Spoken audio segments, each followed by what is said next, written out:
Hi hello friends, welcome to the G K smart circle YouTube channel. So ಸ್ನೇಹಿತರೆ, ಇವತ್ತು ನಾವು 17 November 2021 ಪ್ರಚಲಿತ ಘಟನೆಗಳನ್ನು ನೋಡೋಣ. ಸೊ ಯಾವೆಲ್ಲ ಒಂದು ಅಭ್ಯರ್ಥಿಗಳು ಪ್ರಥಮ ಬಾರಿಗೆ ನನ್ನ ಚಾನಲನ್ನು ನೋಡ್ತಾ ಇದ್ದರೆ ಸಬ್ಸ್ಕ್ರೈಬ್ ಮಾಡ್ಕೊಳ್ಳಿ. ಸೊ ಸ್ನೇಹಿತರೆ, ನಿಮಗೆ ಗೊತ್ತಿರಲಿ, ನಾನು ಪ್ರತಿದಿನ ಕನ್ನಡದ ಪ್ರಜಾವಾಣಿ ಸೇರಿದಂತೆ ವಿವಿಧ ಪೇಪರ್ನ ಪ್ರಮುಖ ಪ್ರಚಲಿತ ಘಟನೆಗಳನ್ನು ನಿಮ್ಮ ಮುಂದೆ ತರ್ತಾ ಇರ್ತೀನಿ. ಸೊ ಹಾಗಾದರೆ ಕ್ವಶ್ಚನ್ ನಂಬರ್ 1 ನೋಡಿ. Australia won the T20 World Cup in 2021. So, how many times has Australia won the T20 World Cup? 2021 T20 ವಿಶ್ವಕಪ್ನಲ್ಲಿ ಆಸ್ಟ್ರೇಲಿಯಾ ತಂಡವು ಜಯಬೇರಿಕೊಂಡಿದೆ. ಹಾಗಾದರೆ ಆಸ್ಟ್ರೇಲಿಯಾ ತಂಡವು ಇದುವರೆಗೂ ಎಷ್ಟು ಬಾರಿ T20 ವಿಶ್ವಕಪ್ ಗೆದ್ದಿದೆ? ಸೊ ಸ್ನೇಹಿತರೆ, ಇದೇ ಮೊದಲ ಬಾರಿಗೆ ಆಸ್ಟ್ರೇಲಿಯಾವು T20 ವಿಶ್ವಕಪ್ ಗೆದ್ದಿದೆ. ಸೊ 1 ಬಾರಿ ಗೆದ್ದಿದೆ. ಹಾಗಾದರೆ ಪೇಪರಲ್ಲಿ ಇದರ ಬಗ್ಗೆ ಮಾಹಿತಿ ಏನು ಕೊಟ್ಟಿದ್ರು ಅಂತ ನೋಡೋದಾದರೆ, ಸೊ ನೋಡಿ ಸ್ನೇಹಿತರೆ, ಆಸ್ಟ್ರೇಲಿಯಾ ಮುಡಿಗೆ ಕಿರೀಟ. ಇಲ್ಲಿ ಆಸ್ಟ್ರೇಲಿಯಾ ತಂಡದಲ್ಲಿರ್ತಕ್ಕಂಥ ಮಿಚೆಲ್ ಮಾರ್ಸ್ ಮತ್ತು ಡೇವಿಡ್ ವಾರ್ನ ಒಂದು ಅಬ್ಬರದ ಹೊಡೆದ ಹೊರತಕ್ಕೆ ಆಸ್ಟ್ರೇಲಿಯಾ ತಂಡವು ಈ ವರ್ಷ T20 ವಿಶ್ವಕಪ್ನ ತನ್ನದಾಗಿಸಿಕೊಂಡಿದೆ ಮೊದಲ ಬಾರಿಗೆ. ನೋಡಿ, ಆಸ್ಟ್ರೇಲಿಯಾ ಕ್ರಿಕೆಟ್ ತಂಡವು ಮೊದಲ ಬಾರಿಗೆ T20 ಕ್ರಿಕೆಟ್ ವಿಶ್ವಕಪ್ ಗೆದ್ದುಕೊಂಡಿದೆ. ಭಾನುವಾರ ದುಬೈ ಅಂತಾರಾಷ್ಟ್ರೀಯ ಕ್ರೀಡಾಂಗಣದಲ್ಲಿ ನಡೆದ ಫೈನಲ್ನಲ್ಲಿ ಮಿಚೆಲ್ ಮಾರ್ಸ್ ಮತ್ತು ಡೇವಿಡ್ ವಾರ್ನರ್ ಅವರ ಅಬ್ಬರದ ಅರ್ಧಶತಕಗಳ ಬಲದಿಂದ ಆಸ್ಟ್ರೇಲಿಯಾ 8 ವಿಕೆಟ್ಗಳಿಂದ ನ್ಯೂಜಿಲ್ಯಾಂಡ್ ಎದುರು ಜಯಿಸಿತು. ವೆರಿ ಇಂಪಾರ್ಟೆಂಟ್ ಸ್ನೇಹಿತರೆ, ಎದುರಾಳಿ ತಂಡ ನ್ಯೂಜಿಲ್ಯಾಂಡ್ ಆಗಿರುತ್ತದೆ. ಸೊ ನ್ಯೂಜಿಲ್ಯಾಂಡ್ ತಂಡದ ಎದುರು ಆಸ್ಟ್ರೇಲಿಯಾ ಗೆದ್ದಿದ್ದು. ನೋಡಿ, ಏಕದಿನ ಕ್ರಿಕೆಟ್ನಲ್ಲಿ ಆಸ್ಟ್ರೇಲಿಯಾ ತಂಡವು 5 ಬಾರಿ ವಿಶ್ವಕಪ್ ಜಯಿಸಿರುವ ದಾಖಲೆ ಇದೆ. ನೋಡಿ, ವಿಶ್ವಕಪ್ ನೋಡಿ 5 ಬಾರಿ ವಿಶ್ವಕಪ್ ಏಕದಿನ ವಿಶ್ವಕಪ್ನನ್ನು ಆಸ್ಟ್ರೇಲಿಯಾ ತಂಡ ಜಯಿಸಿದೆ. ಇನ್ನು ಚುಟುಕು ವಿಶ್ವಕಪ್ ಇತಿಹಾಸದಲ್ಲಿ ಆಸ್ಟ್ರೇಲಿಯಾ 2ನೇ ಬಾರಿ ಫೈನಲ್ ತಲುಪಿತ್ತು. ನ್ಯೂಜಿಲೆಂಡ್ ಮೊದಲ ಬಾರಿ ಪ್ರಶಸ್ತಿ ಸುತ್ತಿಗೆ ಲಗ್ಗೆ ಇಟ್ಟಿತ್ತು. ಕಳೆದ ಜೂನ್ನಲ್ಲಿ ಟೆಸ್ಟ್ ವಿಶ್ವ ಚಾಂಪಿಯನ್ ಆಗಿದ್ದ ನ್ಯೂಜಿಲೆಂಡ್ ಇಲ್ಲಿಯೂ ಪ್ರಶಸ್ತಿ ಗೆಲ್ಲುವ ನೆಚ್ಚಿನ ತಂಡವಾಗಿತ್ತು. ಆದರೆ ಟಾಸ್ ಗೆಲುವು ಈ ಪಂದ್ಯದಲ್ಲಿಯೂ ಪ್ರಮುಖವಾಯಿತು ಎಂಬತಕ್ಕಂಥ ಮಾಹಿತಿಯನ್ನು ಇದರಲ್ಲಿ ನೀಡಲಾಗಿದೆ. ಸೊ ಈ ಪೇಪರಲ್ಲಿ ಸಂಪೂರ್ಣ ಮಾಹಿತಿಯನ್ನು ನೋಡಿ, ನೆಲಕ್ಕೆ ಅಂದರೆ T20 ವಿಶ್ವಕಪ್ಗೂ ಮುನ್ನ ಸತತ T20 ಸರಣಿಯಲ್ಲಿ ಹೀನಾಯ 5 ಬಾರಿ ಸೋಲನ್ನು ಒಳಗೊಂಡಿತ್ತು. ನೋಡಿ, ಸತತ 5 T20 ಸರಣಿಯಲ್ಲಿ ಹೀನಾಯ ಸೋಲನ್ನು ಆಸ್ಟ್ರೇಲಿಯಾ ತಂಡ ಕಂಡಿತ್ತು. ನೋಡಿ, ಚುಟುಕು ಕ್ರಿಕೆಟ್ನಲ್ಲಿ ದಮನೀಯ ಸ್ಥಿತಿ. ಆದರೆ T20 ವಿಶ್ವಕಪ್ನಲ್ಲಿ ಪುಟಿದೆದ್ದ ಕಾಂಗರೋ ಪಡೆ ಬಲಾಢ್ಯ ತಂಡಗಳನ್ನೇ ಮಣಿಸಿ ಚಾಂಪಿಯನ್ ಪಟ್ಟಕ್ಕೇರಿತು. ನೋಡಿ, ಇಲ್ಲಿ ಮಾಹಿತಿ ಕೊಟ್ಟಿದ್ದಾರೆ. ವಿಶ್ವಕಪ್ನ ಅಗ್ರ 5 ಬ್ಯಾಟ್ಸ್ಮನ್ಗಳು. ನೋಡಿ, ವಿಶ್ವಕಪ್ನ ಅಗ್ರ 5 ಬ್ಯಾಟ್ಸ್ಮನ್ಗಳು. ಮೊದಲನೇದಾಗಿ ಬಾಬರ್ ಅಜಮ್ ಇದ್ದಾರೆ, ಪಾಕಿಸ್ತಾನದವರು. ಎರಡನೇದಾಗಿ ವಾರ್ನರ್, ಆಸ್ಟ್ರೇಲಿಯಾ. ಮೂರನೇದು ರಿಜ್ವಾನ್, ಪಾಕಿಸ್ತಾನ. ನಾಲ್ಕನೇದು ಬಟ್ಲರ್, ಇಂಗ್ಲೆಂಡ್. ಅಸಲಂಕಾ, ಶ್ರೀಲಂಕಾ. ಸೊ ಇವರು ವಿಶ್ವಕಪ್ನ ಅಗ್ರ 5 ಬ್ಯಾಟ್ಸ್ಮನ್ ಆಗಿದ್ದಾರೆ. Very very important. ಇನ್ನು ವಿಶ್ವಕಪ್ನ ಅಗ್ರ 5 ಬೌಲರ್ಸ್ ಯಾರ್ಯಾರು ಅಂತ ನೋಡಿದ್ರೆ, ಅರಸಂಗ ಇದ್ದಾರೆ ಶ್ರೀಲಂಕಾದವರು 1ನೇ ಸ್ಥಾನದಲ್ಲಿ. 2ನೇ ಸ್ಥಾನದಲ್ಲಿ ಜಂಪಾ ಇದ್ದಾರೆ ಆಸ್ಟ್ರೇಲಿಯಾದವರು. ಇನ್ನು 3ನೇ ಸ್ಥಾನದಲ್ಲಿ ಬೌಲ್ಟ್ ನ್ಯೂಜಿಲ್ಯಾಂಡ್ ತಂಡದಿಂದ. 4ನೇ ಸ್ಥಾನದಲ್ಲಿ ಶಕೀಬ್ ಬಾಂಗ್ಲಾದೇಶದಿಂದ. 5ನೇ ಸ್ಥಾನದಲ್ಲಿ ಹೇಜಲ್ ಆಸ್ಟ್ರೇಲಿಯಾ. ನೋಡಿ, ಇವರನ್ನು ಯಾಕೆ ನಾವು ಗಮನದಲ್ಲಿ ಇಟ್ಕೊಳ್ಬೇಕು ಅಂತ ನೋಡೋದಾದರೆ, ಇವ್ರನ್ನ ಕ್ರಮವಾಗಿ ಬರೀರಿ ಅಂತಕ್ಕಂಥ ಕೇಳ್ತಕ್ಕಂಥ ಚಾನ್ಸಸ್ ಇದೆ. ಸೊ ಆದ್ದರಿಂದ ವಿಶ್ವದ ಅಗ್ರ 5 ಬೌಲರ್ಸ್ಗಳು, ಬ್ಯಾಟ್ಸ್ಮನ್ಗಳು ನೆನ್ಪಿಟ್ಕೊಳ್ಳಿ.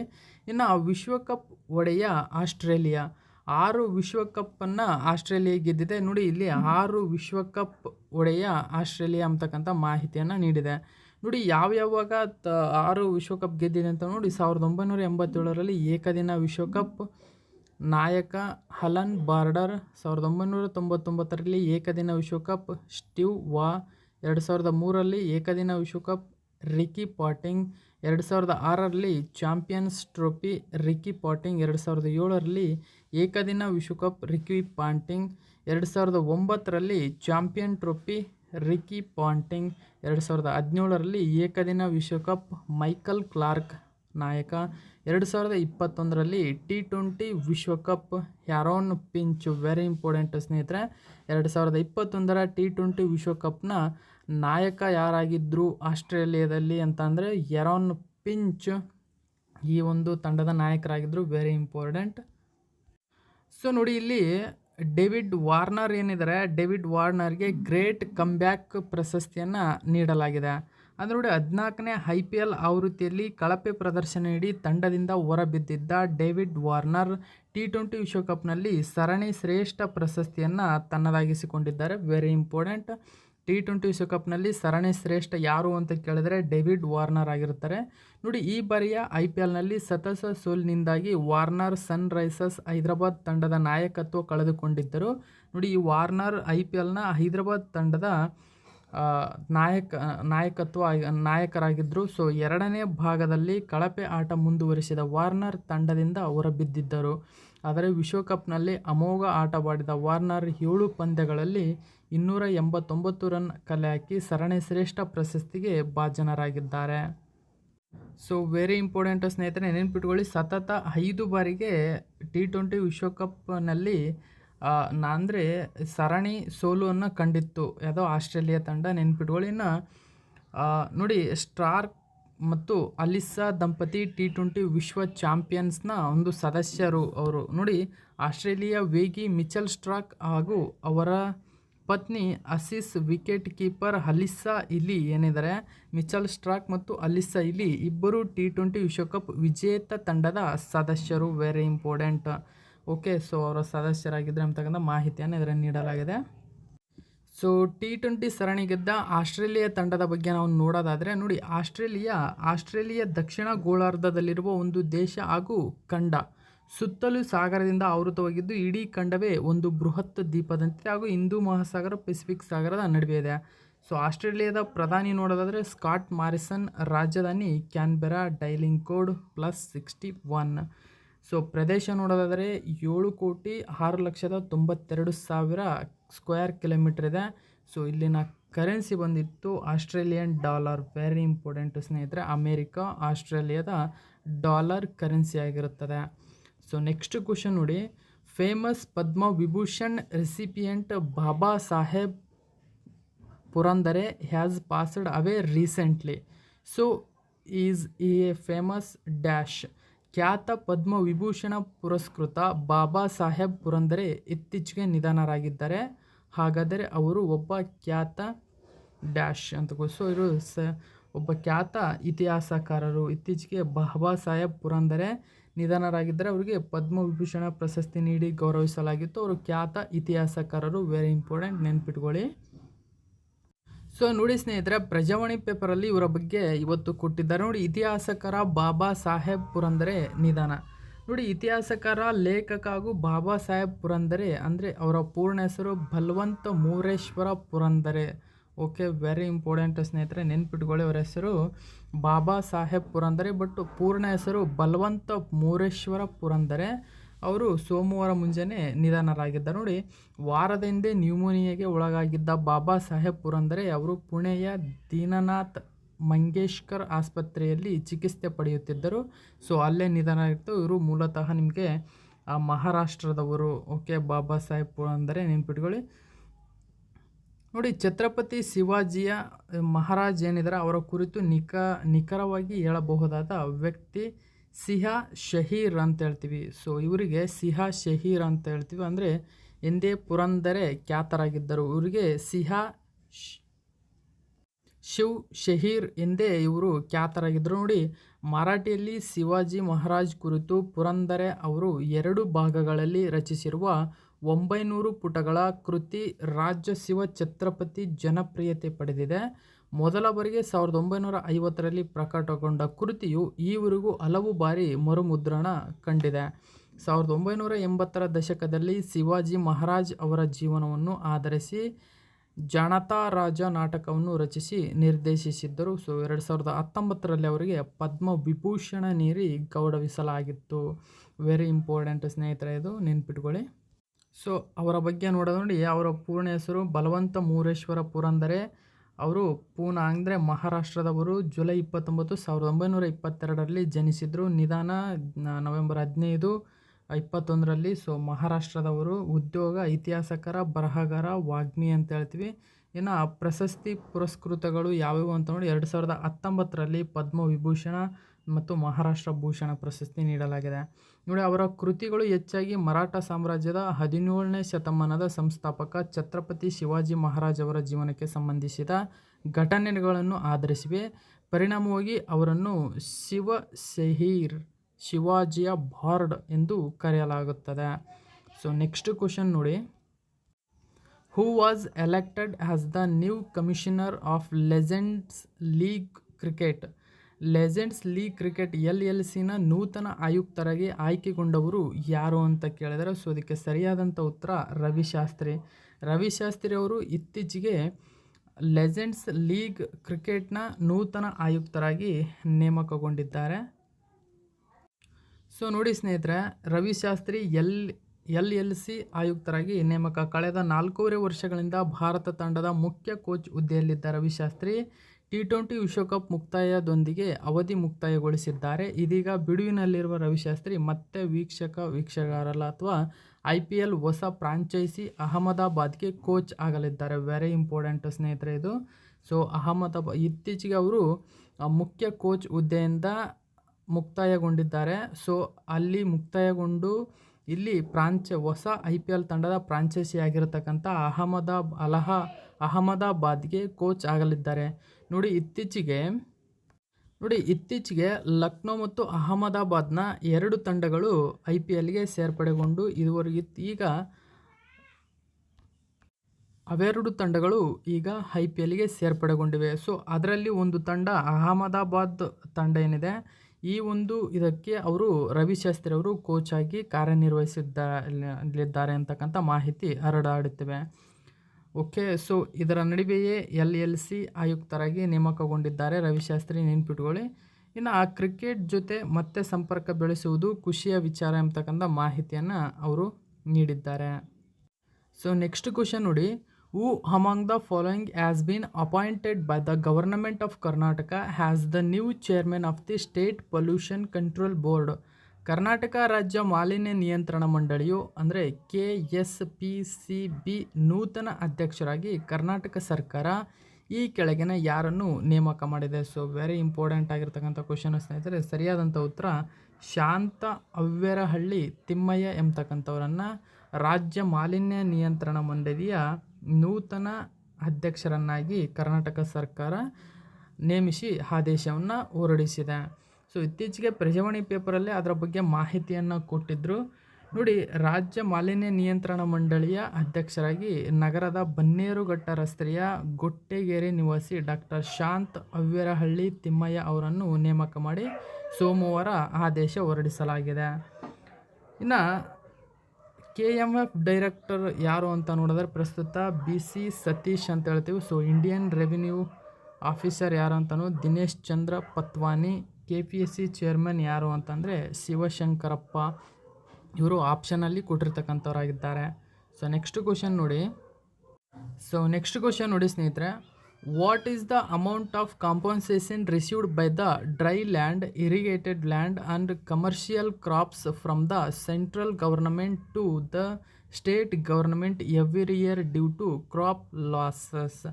ಬೆಳೆಯ ನಷ್ಟದಿಂದಾಗಿ ಪ್ರತಿ ವರ್ಷ ಕೇಂದ್ರ ಸರ್ಕಾರದಿಂದ ರಾಜ್ಯ ಸರ್ಕಾರಕ್ಕೆ ಒಣಭೂಮಿ, ನೀರಾವರಿ ಭೂಮಿ, ವಾಣಿಜ್ಯ ಬೆಳೆಗೆ ಪ್ರತಿ ಹೆಕ್ಟರ್ಗೆ ಕೇಂದ್ರದಿಂದ ಸಿಗುವ ಪರಿಹಾರದ ಮೊತ್ತ ಎಷ್ಟು? ಕ್ರಮವಾಗಿ ನಮಗೆ ರಾಜ್ಯ ಸರ್ಕಾರಕ್ಕೆ ಕೇಂದ್ರ ಸರ್ಕಾರದಿಂದ ಒಣ ಭೂಮಿಗೆ 6,500 ಕೊಡ್ತಾರೆ ಹೆಕ್ಟರ್ಗೆ. ಸೊ ನೀರಾವರಿ ಭೂಮಿಯಾಗಿದ್ದರೆ 13,500 ರೂಪಾಯಿ ಕೊಡ್ತಾರೆ ಒಂದು ಹೆಕ್ಟರ್ಗೆ. ವಾಣಿಜ್ಯ ಬೆಳೆಗೆ 18,500 ಕೊಡ್ತಾರೆ. ಸೊ ಇದಕ್ಕೆ ಸರಿಯಾದಂಥ ಉತ್ತರ option number 1 is the right answer. So ಯಾಕೆ ಇದನ್ನು ಕರೆಂಟ್ ಅಫೇರ್ಸಲ್ಲಿ ಇತ್ತೀಚೆಗೆ ಬಂದಿದೆ ಅಂತ ನೋಡಿ, ಬೆಳೆ ನಷ್ಟದಿಂದ ಕೇಂದ್ರದ ಚಿತ್ತ ಅಂತ ಹೇಳೋದಾದ್ರೆ ನೋಡಿ, ಬೆಳೆ ನಷ್ಟದಿಂದಾಗಿ ಕೇಂದ್ರದ ಕಡಿಮೆ ಒಂದು ಪರಿಹಾರ ಸಿಗ್ತಾ ಇದೆ. ಸೊ ಆ ಒಂದು ದೃಷ್ಟಿಯಿಂದ ರಾಜ್ಯ ಸರ್ಕಾರವು ಕೇಂದ್ರಕ್ಕೆ ಹೆಚ್ಚಿನ ಮೊತ್ತವನ್ನು ಕೊಡ್ರಿ ಅಂತಕ್ಕಂಥ ಮನವಿಯನ್ನು ಮಾಡಿದೆ ಅಂತಕ್ಕಂಥ ಕೃಷಿ ಸಚಿವ BC ಪಟೇಲ್ ಅವರು ಹೇಳಿದ್ದಾರೆ. ಸೊ ಇದರ ಬಗ್ಗೆ ಮಾಹಿತಿ ಏನಿದೆ ಅಂತ ನೋಡೋದಾದರೆ ನೋಡಿ ಸ್ನೇಹಿತರೆ, ಬೆಳೆ ನಷ್ಟ ಕೇಳದ ಕೇಂದ್ರ ರಾಜ್ಯದಲ್ಲಿ ಪ್ರಸಕ್ತ ವರ್ಷ 10,000 ಕೋಟಿ ರು ಬೆಳೆ ಹಾನಿಯಾಗಿದೆ. ವೆರಿ ಇಂಪಾರ್ಟೆಂಟ್, 10,000 ಕೋಟಿ ರುವುದು ಬೆಳೆ ಹಾನಿಯಾಗಿದೆ. ನೋಡಿ, ಪ್ರತಿ ವರ್ಷ ನೆರೆ ಹಾಗೂ ಬರದಿಂದ ಆಗುತ್ತಿರುವ ಬೆಳೆ ಹಾನಿಗೆ ನೀಡುತ್ತಿರುವ ಪರಿಹಾರದ ಮೊತ್ತ ಹೆಚ್ಚಿಸುವಂತೆ ಕೇಂದ್ರ ಸರ್ಕಾರಕ್ಕೆ ರಾಜ್ಯ ಮನವಿ ಮಾಡಿದೆ. ಈ ವರ್ಷ ಸುಮಾರು 10,000 ಕೋಟಿ ರುಗಳವರೆಗೂ ಹೆಚ್ಚಿನ ಮೌಲ್ಯದ ಬೆಳೆ ಹಾನಿಯಾಗಿದ್ದು ರೈತರು ಸರ್ಕಾರದಿಂದ ಪರಿಹಾರ ಮೊತ್ತ ಹೆಚ್ಚಿಸಬೇಕೆಂಬ ನಿರೀಕ್ಷೆಯಲ್ಲಿದ್ದಾರೆ. ಪ್ರಕೃತಿ ವಿಕೋಪದ ಸಂದರ್ಭದಲ್ಲಿ ನೀಡುವ ಪರಿಹಾರ ಆನೆ ಹೊಟ್ಟೆಗೆ ಅರೆಕಾಸಿನ ಮಜ್ಜಿಗೆ ರೀತಿಯಲ್ಲಿ ಅತ್ಯಂತ ಕಡಿಮೆ ಎಂಬತಕ್ಕಂಥ ಮಾಹಿತಿಯನ್ನು ನೀಡಿದ್ದಾರೆ. ಸೊ ಅಲ್ಲಿ ನೋಡಿ ಪ್ರಸ್ತುತ ಒಣ ಭೂಮಿಗೆ ಬೆಳೆಗಾರರಿಗೆ ಹೆಕ್ಟರ್ಗೆ ಎಷ್ಟೆಷ್ಟು ಕೊಡ್ತಾರೆ ಅಂತ ಮಾಹಿತಿ ಕೊಟ್ಟಿದ್ದಾರೆ. ನೋಡಿ, ಒಣ ಭೂಮಿಗೆ 6,800 ಕೊಡ್ತಾರೆ. ಸೊ ನೀರಾವರಿ ಹೆಕ್ಟರ್ಗೆ 13,500 ಹಾಗೂ ವಾಣಿಜ್ಯ ಬೆಳೆಗೆ 18,500. ಸೊ ನಾನು ಒಣ ಭೂಮಿದಲ್ಲಿ 6,500 ಹಾಕಿದ್ದೀನಿ, ಬಟ್ ಅದು 6,800 ನೆನ್ಪಿಟ್ಕೊಳ್ಳಿ. 6,800 ಪರಿಹಾರವನ್ನು ನೀಡ್ತಕ್ಕಂಥ ಇದೆ. ನೋಡಿ, ರಾಜ್ಯದಲ್ಲಿ ಅಧಿಕ ಮಳೆಯಿಂದಾಗಿ ಸುಮಾರು 10,000 ಕೋಟಿ ರುದ ಒಂದು ಬೆಳೆ ನಷ್ಟವಾಗಿ ಎಂಬತಕ್ಕಂಥ ಮಾಹಿತಿಯನ್ನು ನೀಡಿದೆ. ನೋಡಿ, ರಾಜ್ಯದಲ್ಲಿ ಮಳೆಯಿಂದ ಹಿಂಗಾರು ಮತ್ತು ಮುಂಗಾರು ಹಂಗಾಮಿನಲ್ಲಿ ಸೇರಿ ಸುಮಾರು 10,000 ಕೋಟಿ ರುಗಳವರೆಗೆ ಹೆಚ್ಚಿನ ಮೊತ್ತದ ಬೆಳೆ ಹಾನಿ ಆಗಿರಬಹುದೆಂದು ಅಂದಾಜು ಮಾಡಲಾಗಿದೆ. ಆದರೆ ಸರ್ಕಾರಿ ಅಧಿಕಾರಿಗಳು ಮಾತ್ರ ಇನ್ನೂ ಅಧ್ಯಯನ ನಡೆಯುತ್ತಿದೆ ಎಂಬತಕ್ಕಂಥ ಮಾಹಿತಿಯನ್ನು ನೀಡಿದ್ದಾರೆ. ನೋಡಿ, ವಿಮೆ ಮರೀಚಿಕೆ. ಫಸಲ್ ಬಿಮಾ ಯೋಜನೆಯ ವಿಮೆ ಮೊತ್ತ ಸಹ ರೈತರಿಗೆ ಸಕಾಲಕ್ಕೆ ಸಿಗುತ್ತಿಲ್ಲ. ರೈತರಿಂದ ಸುಮಾರು 20,000 ಕೋಟಿ ರುಗಳ ತನಕ ವಿಮೆ ಕಂತು ಪಡೆಯಲಾಗುತ್ತದೆ. ಆದರೆ ಬೆಳೆ ಕಟಾವು ಪದ್ಧತಿ ಹಾಗೂ ಇತರೆ ಕಾರಣಗಳನ್ನು ನೀಡಿ ರೈತರಿಗೆ 4,000 ಕೋಟಿ ರುಗಳಿಗಿಂತ ಹೆಚ್ಚಿನ ಮೊತ್ತ ಸಿಕ್ಕುವ ಸಾಧ್ಯತೆಗಳೇ ಇಲ್ಲ ಎಂಬತಕ್ಕಂಥ ಮಾಹಿತಿಯನ್ನು ವಿಮೆ ಮರೀಚಿಕೆಯಲ್ಲಿ ತಿಳಿಸಲಾಗಿದೆ. ಅಂದರೆ ವಿಮೆ ಸಿಗ್ತಾ ಇಲ್ಲ ಅಂತ. ಇನ್ನು 2 ವರ್ಷದಿಂದ ಸಿಕ್ಕಿಲ್ಲ ಪರಿಹಾರ ಎಂಬತಕ್ಕಂಥ ಮಾಹಿತಿಯನ್ನು ನೀಡಿದೆ. ಸೊ ನೆಕ್ಸ್ಟ್ ಕ್ವಶನ್ ನೋಡಿ ಸ್ನೇಹಿತರೆ, the Dorper breed is associated with which of the following species. ನೋಡಿ, ಡಾರ್ಪರ್ ಎಂಬುದು ಕೆಳಗಿನ ಯಾವ ಜಾತಿಯ ತಳಿಗೆ ಸಂಬಂಧಿಸಿದೆ? ಡಾರ್ಪರ್ ಎಂಬುದು ಒಂದು ಕುರಿ ಜಾತಿಯ ತಳಿಯಾಗಿದೆ. Very important. ನೋಡಿ, ರೈತರ ಬೊಕ್ಕಸ ತುಂಬಿಸುವ ಡಾರ್ಪರ್. ಒಂದು ಡಾರ್ಪರ್ ಕುರಿಗೆ 5 ಲಕ್ಷ. ಓಕೆನಾ? ಸೊ ನೋಡಿ, ಒಂದು ಟಗರಿನ ಮೌಲ್ಯ 5 ಲಕ್ಷ. ಕುರಿ ಸಾಗಾಣಿಕೆಯಿಂದ ವಾರ್ಷಿಕ 50 ಲಕ್ಷ ಆದಾಯ ಬರುತ್ತದೆ ಅಂತಕ್ಕಂಥ ಮಾಹಿತಿಯನ್ನು ಇವತ್ತು ಪೇಪರಲ್ಲಿ ಕೊಟ್ಟಿದ್ದರು. ನೋಡಿ, ಆ ಡಾರ್ಪರ್ ಎಂಬತಕ್ಕಂಥದ್ದು ಒಂದು ಕುರಿಯ ತಳಿಯಾಗಿದೆ. ವೆರಿ ಇಂಪಾರ್ಟೆಂಟ್, ನೆನ್ಪಿಟ್ಕೊಳ್ಳಿ. ಸೊ ನೆಕ್ಸ್ಟ್ ಕ್ವಶನ್ ನೋಡಿ, which state governments rural drinking water and sanitation department has been awarded the best communication in sanitation 2021 by ISC picky. ಯಾವ ರಾಜ್ಯ ಸರ್ಕಾರದ ಗ್ರಾಮೀಣ ಕುಡಿಯುವ ನೀರು ಮತ್ತು ನೈರ್ಮಲ್ಯ ಇಲಾಖೆಗೆ ISC ಪಿಕ್ಕಿ ಜಂಟಿಯಾಗಿ ನೀಡುವ ಬೆಸ್ಟ್ ಕಮ್ಯುನಿಕೇಷನ್ ಇನ್ ಸ್ಯಾನಿಟೇಷನ್ 2021 ಪ್ರಶಸ್ತಿ ಲಭಿಸಿದೆ ಸ್ನೇಹಿತರೆ. ವೆರಿ ಇಂಪಾರ್ಟೆಂಟ್ ಇದು. ಬೆಸ್ಟ್ ಕಮ್ಯುನಿಕೇಷನ್ ಇನ್ ಸ್ಯಾನಿಟೇಷನ್ 2021 ಪ್ರಶಸ್ತಿ ಇದು. ಸೊ ಇದಕ್ಕೆ ನಮ್ಮ ಕರ್ನಾಟಕ ಸರ್ಕಾರದ ಗ್ರಾಮೀಣ ಕುಡಿಯುವ ನೀರು ಮತ್ತು ನೈರ್ಮಲ್ಯ ಇಲಾಖೆಗೆ ಈ ಒಂದು ಪ್ರಶಸ್ತಿ ಲಭಿಸಿದೆ. ಸೊ ಮಾಹಿತಿಯನ್ನು ಪೇಪರಲ್ಲಿ ನೋಡಿ, ಗ್ರಾಮೀಣ ಕುಡಿಯುವ ನೀರು ಇಲಾಖೆಗೆ ಪ್ರಶಸ್ತಿ ಕರ್ನಾಟಕ ಸರ್ಕಾರಕ್ಕೆ ನೀಡಿದ್ರು. ಸೊ ನೆಕ್ಸ್ಟ್ ಕ್ವಶನನ್ನು ನೋಡಿ. Airports in India are declared as major airports as per the regulations of which act. ಯಾವ ಕಾಯ್ದೆಯ ನಿಯಮಾವಳಿಗಳ ಪ್ರಕಾರ ಭಾರತದ ವಿಮಾನ ನಿಲ್ದಾಣಗಳನ್ನು ಪ್ರಮುಖ ವಿಮಾನ ನಿಲ್ದಾಣಗಳು ಎಂದು ಘೋಷಿಸಲಾಗಿದೆ? ಸೊ ಇದಕ್ಕೆ ಸರಿಯಾದಂಥ ಉತ್ತರ ಸ್ನೇಹಿತರೆ, ಏರ್ಪೋರ್ಟ್ ಎಕನಾಮಿಕ್ ರೆಗ್ಯುಲೇಟರಿ ಅಥಾರಿಟಿ ಆ್ಯಕ್ಟ್ನ ಒಂದು ಕಾಯ್ದೆಯ ಪ್ರಕಾರ ಪ್ರಮುಖ ವಿಮಾನ ನಿಲ್ದಾಣಗಳು ಎಂಬತಕ್ಕಂಥದ್ದನ್ನ ವಿಮಾನ ನಿಲ್ದಾಣಕ್ಕೆ ಈ ಒಂದು ಏರ್ಪೋರ್ಟ್ ಎಕನಾಮಿಕ್ ರೆಗ್ಯುಲೇಟರಿ ಅಥಾರಿಟಿ ನೀಡುತ್ತದೆ. ಸೊ ಯಾಕೆ ಇತ್ತೀಚೆಗೆ ಅದು ಪ್ರಚಲಿತ ಘಟನೆಯಲ್ಲಿದೆ ಅಂತ ನೋಡೋದಾದ್ರೆ ನೋಡಿ, ಶಿರಡಿ ಇಂಟರ್ನ್ಯಾಷನಲ್ ಏರ್ಪೋರ್ಟ್ ಏನಿದೆ ಇದು ಬರುವುದು ಮಹಾರಾಷ್ಟ್ರದಲ್ಲಿ. ವೆರಿ ಇಂಪಾರ್ಟೆಂಟ್, ನೆನ್ಪಿಟ್ಕೊಳ್ಳಿ. ನೋಡಿ, ವಿಮಾನ ನಿಲ್ದಾಣಗಳ ಆರ್ಥಿಕ ನಿಯಂತ್ರಣ ಪ್ರಾಧಿಕಾರ ಕಾಯ್ದೆ 2008ರ ಅಡಿಯಲ್ಲಿ ಭಾರತ ಸರ್ಕಾರವು ಮಹಾರಾಷ್ಟ್ರದ ಶಿರಡಿ ವಿಮಾನ ನಿಲ್ದಾಣವನ್ನು ಪ್ರಮುಖ ವಿಮಾನ ನಿಲ್ದಾಣವೆಂದು ಘೋಷಿಸಿದೆ. ಕಾಯ್ದೆಯ ಸೆಕ್ಷನ್ 13ರ ಅಡಿಯಲ್ಲಿ ವಿಮಾನ ನಿಲ್ದಾಣಗಳ ಆರ್ಥಿಕ ನಿಯಂತ್ರಣ ಪ್ರಾಧಿಕಾರವು ಏರೋನಾಟಿಕಲ್ ಸೇವೆಗಳಿಗೆ ಸಂಬಂಧಿಸಿದ ಸುಂಕವನ್ನು ನಿರ್ಧರಿಸುತ್ತದೆ. ಪ್ರಮುಖ ವಿಮಾನ ನಿಲ್ದಾಣಗಳಲ್ಲಿ ಪ್ರದರ್ಶಿಸಲಾಗುತ್ತದೆ. ನೋಡಿ, ಆ ಕಾಯ್ದೆಯ ಅಡಿಯಲ್ಲಿ ಮಹಾರಾಷ್ಟ್ರದ ಶಿರಡಿ ವಿಮಾನ ನಿಲ್ದಾಣವನ್ನು ದೇಶದ ಪ್ರಮುಖ ವಿಮಾನ ನಿಲ್ದಾಣಗಳ ಪಟ್ಟಿಗೆ ಸೇರಿಸಿ ಘೋಷಿಸಲಾಗಿದೆ. ಸೊ ವೆರಿ ಇಂಪಾರ್ಟೆಂಟ್, ನೆನ್ಪಿಟ್ಕೊಳ್ಳಿ. ಸೊ ನೆಕ್ಸ್ಟ್ ಕ್ವಶನ್ ನೋಡಿ, historical resolution which is the news recently is associated with which country. ಇತ್ತೀಚೆಗೆ ಸುದ್ದಿಯಲ್ಲಿರುವ ಐತಿಹಾಸಿಕ ನಿರ್ಣಯ ಯಾವ ದೇಶಕ್ಕೆ ಸಂಬಂಧಿಸಿದೆ? ನೋಡಿ, ಐತಿಹಾಸಿಕ ನಿರ್ಣಯ ಅಥವಾ ಹಿಸ್ಟೋರಿಕಲ್ ರೆಸೊಲ್ಯೂಷನ್ ಎಂಬತಕ್ಕಂಥ ಪದ ಚೀನಾ ದೇಶಕ್ಕೆ ಸಂಬಂಧಿಸಿದೆ. ವೆರಿ ವೆರಿ ಇಂಪಾರ್ಟೆಂಟ್ ಸ್ನೇಹಿತರೆ. ಈ ತರಹದ ಕ್ವಶನ್ಗಳನ್ನು ಹೆಚ್ಚಿನ ಪ್ರಮಾಣದಲ್ಲಿ ಕೇಳ್ತಾರೆ. ಅಂದರೆ ಯಾಕೆ ಅಂದರೆ ಈ ಒಂದು ಮಾಹಿತಿ ಏನು ಅಂತ ನಾವು ನೋಡೋದಾದರೆ ನೋಡಿ, ಚೀನಾದ ಕಮ್ಯುನಿಸ್ಟ್ ಪಕ್ಷವು ಸಾಮಾನ್ಯವಾಗಿ ಐತಿಹಾಸಿಕ ನಿರ್ಣಯ ಎಂದು ಕರೆಯಲ್ಪಡುವ ಒಂದು ಹೆಗ್ಗುರುತು ನಿರ್ಣಯವನ್ನು ಅಳವಡಿಸಿಕೊಂಡಿದೆ.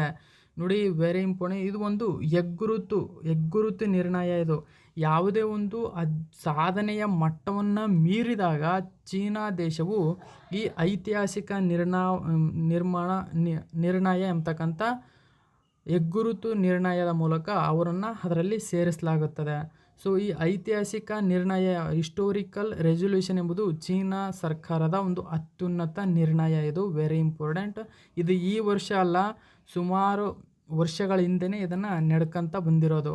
ನೋಡಿ, ಇದು ಆಡಳಿತಾರೂಢ ಅಧ್ಯಕ್ಷ ಕ್ಸಿ ಜಿನ್ಪಿಂಗ್ಗೆ ಮುಂದಿನ ವರ್ಷ ಅಭೂತಪೂರ್ವ 3ನೇ ಅವಧಿಯ ಅಧಿಕಾರವನ್ನು ಪಡೆಯಲು ಮತ್ತು ಅವರ ಜೀವನದುದ್ದಕ್ಕೂ ಚೀನಾವನ್ನು ಆಳಲು ಅನುವು ಮಾಡಿಕೊಡುತ್ತದೆ.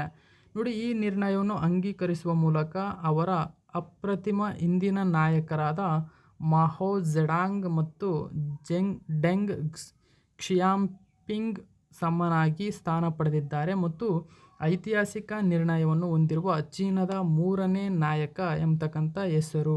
ನೋಡಿ, ಮಾವೋ ಝೆಡಾಂಗ್ ಮತ್ತು ಡೆಂಗ್ ಕ್ಸಿಯಾಪಿಂಗ್ ನಂತರ ಐತಿಹಾಸಿಕ ನಿರ್ಣಯದ ಒಂದು ಸ್ಥಾನ ಪಡೆದ 3ನೇ ವ್ಯಕ್ತಿಯೇ ಕ್ಸಿ ಜಿನ್ಪಿಂಗ್. ನೆನ್ಪಿಟ್ಕೊಳ್ಳಿ.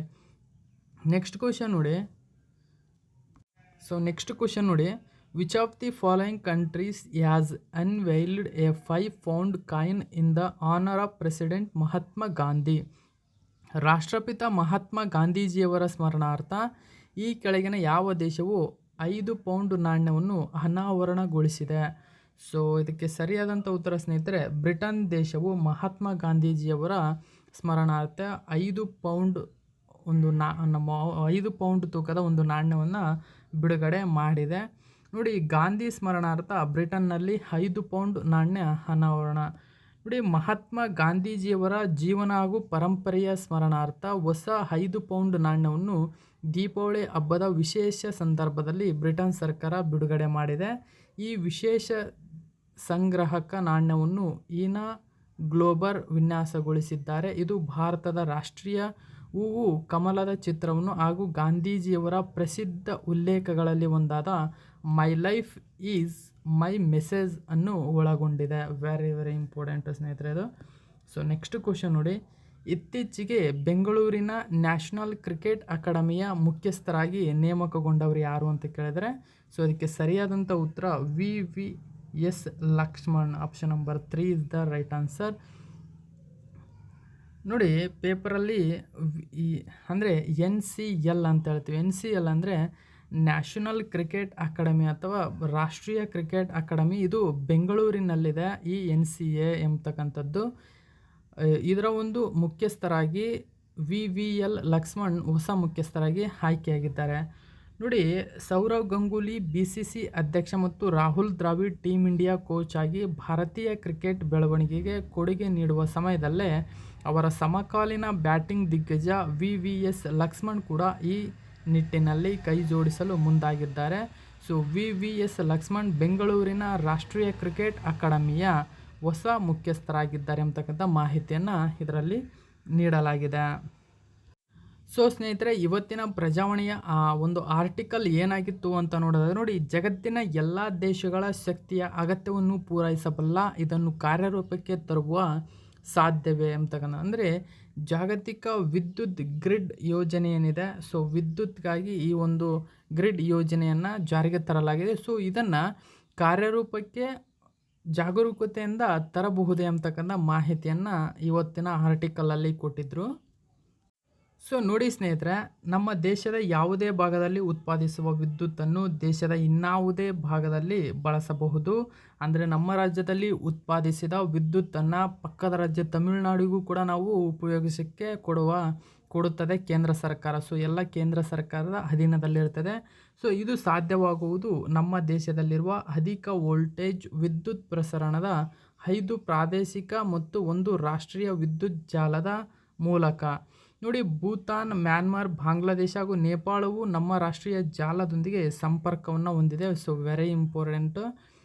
ನೋಡಿ, ದೇಶದ ಹಂತದಲ್ಲಿನ ಈ ವ್ಯವಸ್ಥೆಯಂತೆಯೇ ನವೀಕರಿಸಬಹುದಾದ ಸೌರ ವಿದ್ಯುತ್ಗೆ ಸಂಬಂಧಿಸಿದಂತೆ ಪ್ರಪಂಚದ ಎಲ್ಲ ದೇಶಗಳನ್ನು ಜೋಡಿಸುವುದು, ಜಾಗತಿಕ ವಿದ್ಯುತ್ ಜಾಲವೊಂದನ್ನು ರೂಪಿಸುವುದು ಸಾಧ್ಯವಾದರೆ ಅದು ಸೌರಶಕ್ತಿಯ ಬಳಕೆಯಲ್ಲಿ ಕ್ರಾಂತಿಕಾರಕ ಬದಲಾವಣೆಗಳನ್ನು ತರಬಲ್ಲದು.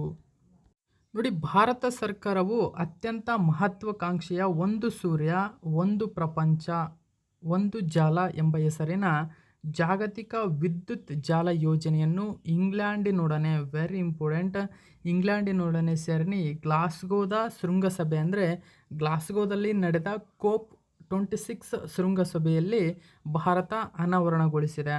ಓಕೆ, ಸೊ ಅದರ ಒಂದು ಯೋಜನೆಯಾದ ಒಂದು ಸೂರ್ಯ ಒಂದು ಪ್ರಪಂಚ ಒಂದು ಜಾಲ ಎಂಬ ಹೆಸರಿನ ಜಾಗತಿಕ ವಿದ್ಯುತ್ ಜಾಲದ ಯೋಜನೆ ಭಾರತ ಮತ್ತು ಇಂಗ್ಲೆಂಡ್ ಗ್ಲಾಸ್ಗೋದಲ್ಲಿ ನಡೆದ ಶೃಂಗಸಭೆಯಲ್ಲಿ ಈ ಒಂದು ಉದ್ದೇಶಕ್ಕೆ ಅನಾವರಣಗೊಳಿಸಿದೆ. ನೋಡಿ, ಸೂರ್ಯನಿಂದ ಪ್ರತಿನಿತ್ಯ ಭೂಮಿಗೆ ದೊರೆಯುವ ಒಟ್ಟು ಶಕ್ತಿಯ 0.1% ನಾವು ಬಳಸಿಕೊಂಡರೂ ಪ್ರಪಂಚದ ಎಲ್ಲ ದೇಶಗಳ ಒಟ್ಟು ವಿದ್ಯುತ್ ಬೇಡಿಕೆಯನ್ನು ಪೂರೈಸಬಹುದು. ಜಾಗತಿಕ ಯೋಜನೆ ಈ ದಿಕ್ಕಿನಲ್ಲಿ ಮೊದಲ ಪ್ರಮುಖ ಹೆಜ್ಜೆ ಅಂತಕ್ಕಂಥ ಮಾಹಿತಿಯನ್ನು ನೀಡಿದೆ. ಸೊ ಈ ಮಾಹಿತಿ ತುಂಬ ಇಂಪಾರ್ಟೆಂಟು ಸ್ನೇಹಿತರೆ. ನೋಡಿ, ಜಾಗತಿಕ ವಿದ್ಯುತ್ ಜಾಲದ ಪರಿಕಲ್ಪನೆ ಮೂಡಿ ಬಂದಿದ್ದು 2018ರಲ್ಲಿ ದೆಹಲಿಯಲ್ಲಿ ನಡೆದ ಅಂತಾರಾಷ್ಟ್ರೀಯ ಸೌರ ಒಕ್ಕೂಟ ಇಂಟರ್ನ್ಯಾಷನಲ್ ಸೋಲಾರ್ ಅಲಯನ್ಸ್ ಮೊದಲ ಮಹಾಸಭೆಯಲ್ಲಿ ಪ್ರಧಾನಿ ಮಾಡಿದ ಆಶಯ ಭಾಷಣದಲ್ಲಿ.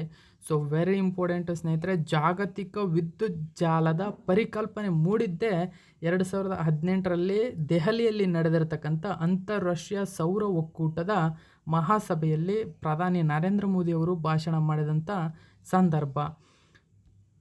ಸೊ ನೋಡಿ ಸ್ನೇಹಿತರೆ, ಇದರ ಒಂದು ಇಂಟರ್ನ್ಯಾಷನಲ್ ಸೋಲಾರ್ ಅಲಯನ್ಸ್ನ ಒಂದು ಕೇಂದ್ರ ಕಚೇರಿ ನಮ್ಮ ದೇಶದ ಹರಿಯಾಣ ರಾಜ್ಯದಲ್ಲಿ ಕಂಡುಬರುತ್ತದೆ. ಸೊ ಓಕೆನಾ. ಸೊ ಇಲ್ಲಿ ನೋಡಿ, ಶುದ್ಧ ನವೀಕರಿಸಬಹುದಾದ ಸೌರ ವಿದ್ಯುತ್ಗೆ ಸಂಬಂಧಿಸಿದ ಆಧಾರ ರಚನೆಗಳ ನಿರ್ಮಾಣ, ವಿದ್ಯುತ್ ಉತ್ಪಾದನೆ, ಬಳಕೆ, ಸಂಶೋಧನೆ ಮುಂತಾದ ಕ್ಷೇತ್ರಗಳಲ್ಲಿನ ಜ್ಞಾನ ಸೃಷ್ಟಿ, ಮಾಹಿತಿ ವಿನಿಮಯ, ಪರಸ್ಪರ ಸಹಕಾರಗಳಿಗಾಗಿ ಭಾರತದ ಪ್ರಾಥಮಿಕ ಪ್ರಯತ್ನಗಳಿಂದ 2015ರಲ್ಲಿ ಅಸ್ತಿತ್ವಕ್ಕೆ ಬಂದ ಈ ಒಕ್ಕೂಟದಲ್ಲಿ ಇಂದು 99 ದೇಶಗಳಿವೆ. Very important. 2015ರಲ್ಲಿ ಇದನ್ನು ಸ್ಥಾಪನೆ ಮಾಡಲಾಗಿತ್ತು. ಸೊ ಇಲ್ಲಿವರೆಗೂ ಅತ್ಯಂತ ಕೆಲವೇ ದೇಶಗಳ ಅದರ ಒಂದು ಒಕ್ಕೂಟದ ಸದಸ್ಯರಾಗಿದ್ದರು. ಈಗ ಅದರ ಸದಸ್ಯ ರಾಷ್ಟ್ರಗಳ ಸಂಖ್ಯೆ 99ಕ್ಕೆ ಏರಿದೆ. ನೋಡಿ, ಕಳೆದ 3 ವರ್ಷಗಳ ಅವಧಿಯಲ್ಲಿ ಈ ಒಕ್ಕೂಟದ ಅಡಿಯಲ್ಲಿ ಜಾಗತಿಕ ವಿದ್ಯುತ್ ಜಾಲಕ್ಕೆ ಸಂಬಂಧಪಟ್ಟಂತೆ 3 ಮುಖ್ಯ ಕೆಲಸಗಳು ನಡೆದಿವೆ. ಮೊದಲನೆಯದಾಗಿ ಏಷ್ಯಾ, ಯುರೋಪ್, ಆಫ್ರಿಕಾ, ಉತ್ತರ ಅಮೆರಿಕ ಮತ್ತು ಲ್ಯಾಟಿನ್ ಅಮೆರಿಕ ದೇಶಗಳ ಪ್ರತಿನಿಧಿಗಳ ಚಾಲನಾ ಸಮಿತಿ ಈ ಯೋಜನೆ ಕಾರ್ಯಗತವಾಗಲು ಅಗತ್ಯವಾದ ನಂಬಿಕೆ, ವಿಶ್ವಾಸಗಳನ್ನು ದೇಶಗಳ ನಡುವೆ ಬೆಳೆಸುವ ಪ್ರಯತ್ನ ಮಾಡಿದೆ. ಸೊ ಎರಡನೇದಾಗಿ ಈ ಒಂದು ಸರ್ವ ಸಮಸ್ತ ಅಗತ್ಯಗಳನ್ನು ಪಟ್ಟಿ ಮಾಡಿ ಅವುಗಳ ಪೂರೈಸಲು ಕೈಗೊಳ್ಳಬೇಕಾದ ಕ್ರಮಗಳ ಬಗ್ಗೆ ಕೆಲಸ ಮಾಡಿದೆ. ಮೂರನೇದಾಗಿ ಅಂತಾರಾಷ್ಟ್ರೀಯ ಸೌರ ಒಕ್ಕೂಟ ಮತ್ತು ವಿಶ್ವ ಬ್ಯಾಂಕ್ನ ಪರಿಣತರ ತಂಡ ಈ ಯೋಜನೆಯನ್ನು ಕಾರ್ಯಗತಗೊಳಿಸುವುದರಲ್ಲಿ ಎದುರಾಗುವ ಆರ್ಥಿಕ, ತಾಂತ್ರಿಕ, ಸಾಂಸ್ಥಿಕ ಸಮಸ್ಯೆಗಳನ್ನು ಗುರುತಿಸಿ ಅವುಗಳನ್ನು ಪರಿಹರಿಸುವತ್ತ ಗಮನ ಹರಿಸುತ್ತದೆ. ಸೊ ನೋಡಿ ಸ್ನೇಹಿತರೆ, ವೆರಿ ಇಂಪಾರ್ಟೆಂಟ್. ಇದೇ ತಿಂಗಳು 18ರಿಂದ 21 ಅಂದರೆ ಕಳೆದ ತಿಂಗಳು 18ರಿಂದ 21 ನಡುವೆ ನಡೆದ ಅಂತಾರಾಷ್ಟ್ರೀಯ ಸೌರ ಒಕ್ಕೂಟದ 4ನೇ ಸಭೆ ಸ್ನೇಹಿತರೆ. Very important. 4ನೆಯ ಮಹಾಸಭೆಯಲ್ಲಿ ಇಡೀ ಯೋಜನೆಯನ್ನು ಅತ್ಯಂತ ಕಟ್ಟುನಿಟ್ಟಾಗಿ ಕಂಪ್ಯೂಟರ್ ಮಾದರೀಕರಣ, ಓಕೆನಾ. ಸೊ ಈ ವರ್ಷದ ಕಂಪ್ಯೂಟರ್ ಮಾದರೀಕರಣ ಅಂದರೆ ಮಾಡೆಲಿಂಗ್ ಮತ್ತು ಮೌಲ್ಯಮಾಪನಕ್ಕೆ ಒಳಪಡಿಸಿದ ಪರಿಣಿತರ ತಂಡವು ಯೋಜನೆ ಆರ್ಥಿಕವಾಗಿ, ತಾಂತ್ರಿಕವಾಗಿ ಕಾರ್ಯಸಾಧ್ಯವೆಂಬುದನ್ನು ಖಚಿತಪಡಿಸಿದೆ. ನೋಡಿ, ಜೊತೆಗೆ ಅಂತಾರಾಷ್ಟ್ರೀಯ ಸೌರ ಒಕ್ಕೂಟ ಏನಿದೆ ಇದು ನ್ಯೂಯಾರ್ಕ್ನಲ್ಲಿರುವ ಬ್ಲೂಮ್ಬರ್ಗ್ ಫಿಲಾಂಥ್ರಪೀಸ್ ಮತ್ತು global energy alliance for peoples and planet ಸಂಸ್ಥೆಗಳು 2030ರ ವೇಳೆಗೆ ಯೋಜನೆಯ $1 ಟ್ರಿಲಿಯನ್ ಅಂದರೆ ಸುಮಾರು 74 ಲಕ್ಷ ಕೋಟಿ ಬಂಡವಾಳವನ್ನು ಹೂಡುವಂತೆ ಮಾಡುವ ಕ್ರಮಗಳನ್ನು ಕೈಗೊಳ್ಳುವ ಒಪ್ಪಂದಕ್ಕೆ ಸಹಿ ಹಾಕಿವೆ. ವೆರಿ ಇಂಪಾರ್ಟೆಂಟ್ ಸ್ನೇಹಿತರೆ, ಇದು ನೆನ್ಪಿಟ್ಕೊಳ್ಳಿ. ಓಕೆ, ಈ ಮಹಾಸಭೆಯಲ್ಲಿ ಚರ್ಚೆಯಾದ ನಂತರ ಗ್ಲಾಸ್ಗೋ ಶೃಂಗಸಭೆಯಲ್ಲಿ ಜಾಗತಿಕ ವಿದ್ಯುತ್ ಜಾಲದ ಘೋಷಣೆ ಮಾಡಲಾಗಿದೆ ಅಂತಕ್ಕಂಥ ಮಾಹಿತಿಯನ್ನು ನೀಡಿದೆ. ನೋಡಿ ಸ್ನೇಹಿತರೆ, ಈ ತರಹದ ಯೋಜನೆ ಒಂದು ಸಿಂಗಾಪುರ್ ಮತ್ತು ಆಸ್ಟ್ರೇಲಿಯಾ ನಡುವೆ ಇಂತಹ ಯೋಜನೆ ಕೆಲಸ ನಡೆಯುತ್ತಿದೆ. Very important. ನೋಡಿ, ಈ ಒಂದು ಆಸ್ಟ್ರೇಲಿಯಾದ ಡಾರ್ವಿನ್ ನಗರದಿಂದ 800 ಕಿಲೋಮೀಟರ್ಗಳ ದೂರದಲ್ಲಿ 12,000 ಹೆಕ್ಟೇರ್ ಪ್ರದೇಶದಲ್ಲಿ ಸೌರ ವಿದ್ಯುತ್ ಸ್ಥಾವರವೊಂದು ನಿರ್ಮಾಣವಾಗುತ್ತಿದೆ. ಇಲ್ಲಿ 17ರಿಂದ 20 ಗಿಗಾವ್ಯಾಟ್ಗಳಷ್ಟು ವಿದ್ಯುತ್ತನ್ನು ಉತ್ಪಾದಿಸಲಿದ್ದು, ಅದರಲ್ಲಿ 3.2 ಗಿಗಾವ್ಯಾಟ್ ವಿದ್ಯುತ್ತನ್ನು ಸಾಗರ ತಳದಲ್ಲಿ ಹಾಕಲಾಗುವ 4,200 ಕಿಲೋಮೀಟರ್ಗಳಷ್ಟು ಉದ್ದದ ಅಧಿಕ ವೋಲ್ಟೇಜ್ನ DC ಕೇಬಲ್ ಮೂಲಕ ಸಿಂಗಾಪುರಕ್ಕೆ ತರಲಾಗುತ್ತದೆ. ವೆರಿ ಇಂಪಾರ್ಟೆಂಟ್ ಸ್ನೇಹಿತರೆ. ಅಂತಾರಾಷ್ಟ್ರೀಯ ಸೌರ ವಿದ್ಯುತ್ ಒಕ್ಕೂಟದ ಇದೇ ತರಹದ ಯೋಜನೆಯಂತೆ ಸಿಂಗಾಪುರ್ ಮತ್ತು ಆಸ್ಟ್ರೇಲಿಯಾದಲ್ಲಿ ಈ ಒಂದು ಕೆಲಸ ನಡೆಯುತ್ತದೆ. ವೆರಿ ಇಂಪಾರ್ಟೆಂಟ್, ನೆನ್ಪಿಟ್ಕೊಳ್ಳಿ. ಸೊ ಇದೇ ತರಹದ ಪ್ರೋಸೆಸ್ಸಲ್ಲಿ ಇಂಗ್ಲೆಂಡ್ ಮತ್ತು ಬೆಲ್ಜಿಯಂ ನಡುವೆ ನಡೀತಾ ಇದೆ. ಓಕೆ, ಸೊ 2035ರ ವೇಳೆಗೆ ಏಷ್ಯಾ, ಯುರೋಪ್ ಮತ್ತು ಆಫ್ರಿಕಾದ ಹಲವಾರು ದೇಶಗಳನ್ನು ಸೇರಿಸುವ ಸೌರ ವಿದ್ಯುತ್ ಜಾಲವೊಂದನ್ನು ರೂಪಿಸುವ ಪ್ರಯತ್ನವನ್ನು ಚೀನಾ ಮಾಡುತ್ತಿದೆ. ಓಕೆ, ಸೊ ನೆನ್ಪಿಟ್ಕೊಳ್ಳಿನ ಜಾಗತಿಕ ಸೌರ ವಿದ್ಯುತ್ ಜಾಲ ತಾತ್ವಿಕವಾಗಿ ಇಡೀ ಜಗತ್ತಿನ ಎಲ್ಲ ದೇಶಗಳ ಶಕ್ತಿಯ ಅಗತ್ಯವನ್ನು ಪೂರೈಸಬಲ್ಲ ಸಾಮರ್ಥ್ಯವಿರುವ ಪರಿಕಲ್ಪನೆಯಾಗಿದೆ ಅಂತಕ್ಕಂಥ ಮಾಹಿತಿಯನ್ನು ಇದರಲ್ಲಿ ನೀಡಿದೆ ಸ್ನೇಹಿತರೆ. ಸೊ ಇದು ಇವತ್ತಿನ ಇದರ ಮಾಹಿತಿಯಾಗಿದೆ. ಸೊ ಯಾರೆಲ್ಲ ಅಭ್ಯರ್ಥಿಗಳು ಪ್ರಥಮ ಬಾರಿಗೆ ನನ್ನ ಚಾನಲನ್ನು ನೋಡ್ತಾ ಇದ್ದರೆ ಸಬ್ಸ್ಕ್ರೈಬ್ ಮಾಡಿ, ಪಕ್ಕದಲ್ಲಿರುವ ಬೆಲ್ ಐಕಾನನ್ನು ಕ್ಲಿಕ್ ಮಾಡಿ. ವಿಡಿಯೋ ಇಷ್ಟ ಆದರೆ ಒಂದು ಲೈಕ್, ಒಂದು ಕಾಮೆಂಟನ್ನು ಹಾಕಿ. Thank you so much for watching my video.